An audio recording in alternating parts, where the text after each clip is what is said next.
According to the American Red Cross, the top 2 most common reasons that people list when they are asked why they don't donate blood is that they never thought about it or they don't like needles. Only 5% of the population that can give blood do give blood, so there are 95% of the people out there who may not think they're eligible, but in fact they are. So the need for blood is huge. In the United States, a blood transfusion is needed every 2 seconds. In order to supply the 39 hospitals here in Maine, 300 pints of blood are needed every day. And you can help the American Red Cross meet that need 1 pint at a time. It's really not a difficult thing to do, and it's really not a scary thing to do. You know, if people think it's going to hurt, I have a perfect test for them. And all they have to do is give themselves a little pinch test. If you just pinch the inside of your arm, that's about all you feel, and that's about how much it hurts. So if anybody has ever had their ears pierced or any other part of their body or had a tattoo, it is nothing like that. It's just really, it's simple.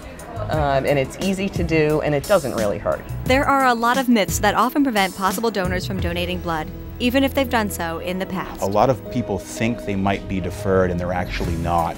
There's a lot of regulations and long-term studies that come to fruition, and things change.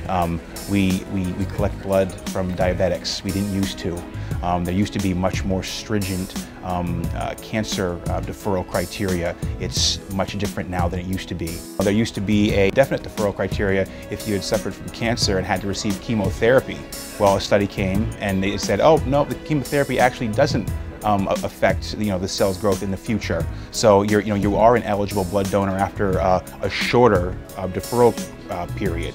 So that makes a big difference, and certainly to a cancer survivor. If you've been a blood donor for most of your life and had the experience of suffering with cancer, it's another thing that you've been told you couldn't do. And when you are a survivor, it's a great thing to be able to give the gift of life again to someone else. Especially if you may have received it in the past.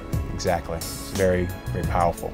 When somebody donates a pint of whole blood, that pint doesn't get directly transfused to one person. What happens is, in our lab, that pint of blood is broken down into its main components: the red cells, the plasma, and the platelets. And each of those different products can go help a different patient depending on what they need in their particular situation. If you take the plunge and decide to donate blood, you can do so at a community blood drive or by stopping into a donor center. There's one in Portland, Bangor, and Lewiston. Walk-ins are often welcome, or it's easy to set up an appointment online or by calling the donor center. The entire donation process takes about 45 minutes to an hour from start to finish. When someone signs up to donate blood, what can they expect when they walk in through the door? First things first, we're going to thank the donor for coming in, so good customer service. Once you make your appointment, then you come into the donor center and you register. When you register, you're asked to read some required reading, which goes through criteria as to why perhaps maybe you might not be able to give blood. So once you've done that reading material, then we take you into a health history, and a health history is really just a mini physical, just to make sure you're healthy, you're ready to go. And once that's done, we put you on the bed. And it really takes, after that time, it takes usually about 8 to 10 minutes. So that's really the quickest part. You're done, yeah, you're done, it's over. And then comes the fun part. That's when you get to go to the canteen. So you get these snacks that you probably wouldn't eat normally, and but it's okay because you donated blood, so then there's no calories in it, I heard. Oh, are you kidding? Have 2 or 3. Absolutely fantastic. So you're there for about 15 minutes and you're off. Pretty simple then. Pretty simple. There are 3 types of blood donation when donating at a donor center. You can do regular whole blood, which are all the blood components, which is typically what most people do. You can do platelet pheresis, which is what we have in the back of the donor center, and you can also do double red cell donations, which are packed red cells.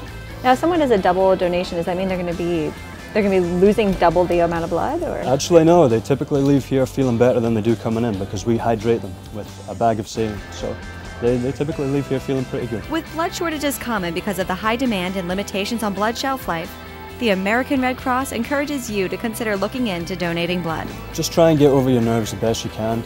We take good care of you. It's a very simple thing to do, a lot more simple than most people would think, so give it a go. It's one of the only ways that you can truly, just with some donation of your time, save somebody's life. It's a good thing to do. And it's pretty easy. And it's really easy. For more information on the American Red Cross, log on to their website. It's redcrossblood.org, or there's a link on myfoxmaine.com.